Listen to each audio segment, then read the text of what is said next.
Hey everyone, and welcome. Today, we're going to be demystifying a really common, and let's be honest, incredibly frustrating condition called trigger thumb. If your thumb has ever felt like it's got a mind of its own, yeah, you're definitely going to want to stick around for this. So let me just ask you this. Have you ever been holding your coffee or maybe just scrolling on your phone and all of a sudden your thumb just gets stuck? Or maybe you felt that really weird clicking or catching feeling when you try to bend it. If that sounds even a little bit familiar, we're about to break down exactly what's going on. Okay, first things first, let's really get into the symptoms. That annoying click in your thumb, it is not just in your head. It's actually one of the classic signs that points right to this condition.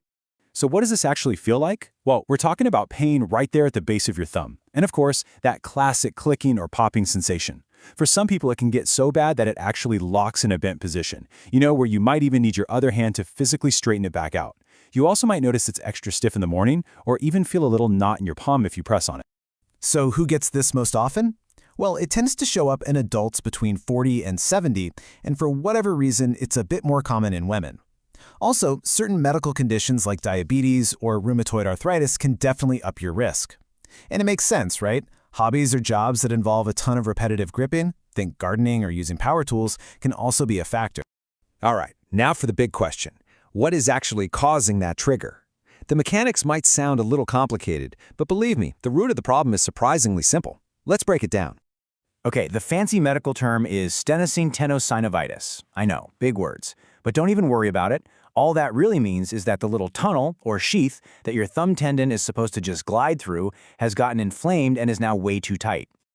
I want you to picture your tendon like a rope gliding through a tiny little tunnel. That tunnel is called a pulley.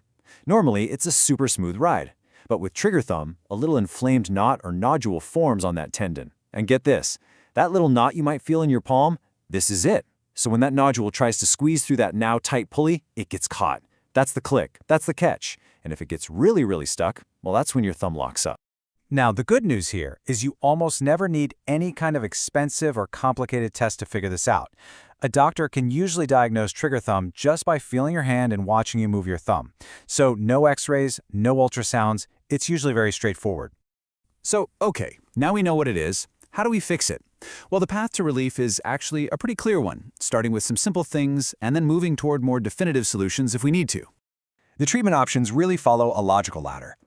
For mild cases, you'd probably start with simple stuff, like just changing up your activities or wearing a splint for a bit. If that doesn't do the trick, the next step is usually a corticosteroid injection. And then, for those really persistent cases, there's a minor surgical procedure that works wonders. Let's talk about that injection for a second, because it's a really common and pretty effective first medical step. For patients who don't have diabetes, a single one of these injections has a 60 to 80% success rate. That's pretty good. It just reduces that inflammation we were talking about and lets the tendon glide again. And right here, you can really see the difference. While that injection is definitely effective for a lot of people, the surgical option, well, it offers the highest long-term success, fixing the problem for good in over 95% of cases. So let's not think of surgery as some scary last resort. For trigger thumb, it's actually a very quick, really straightforward, and incredibly successful procedure. It's more of a simple, definitive fix. And here's literally all it is. The surgeon makes a tiny little incision in your palm, finds that tight little ring, that A1 pulley we keep talking about, and just opens it up. That's it. The tendon can now glide freely, and that triggering is gone, like, almost instantly. And again, just look at that number, over 95% long-term success.